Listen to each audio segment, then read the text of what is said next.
Hello hi. Hello बेटा. Hello.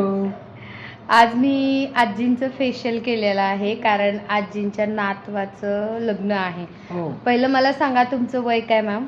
माझं 87 आहे. आणि माझं वय 87. आणि आतापर्यंत लाईफ मध्ये फेशियल केलं होतं का तुम्ही नाही, कधी? कधी नव्हतं केलं. आज सगळेजण करत होते, म्हटलं आपण पण नातवाच्या लग्नाला चाललो एवढं पंजाबला. मी हा. म्हटलं जरा म्हणजे स्वतःला आवरून फ्रेश घ्यावा. फ्रेश दिसू असं ओके. केलं. खरंच मला फार कौतुक वाटलं हिचं करण्याचं. आणि आता मला इतकं बरं वाटायला लागलं अगदी. आणि दुसरी गोष्ट म्हणजे माझे पाय दुखत होते, पायाचं तिने मसाज केला. अगदी मी गोळी घेऊन झोपणार होते, पण गोळी कॅन्सल करून मी पायाचं दुखणं पूर्ण केलं तिचं मसाज केल्याने.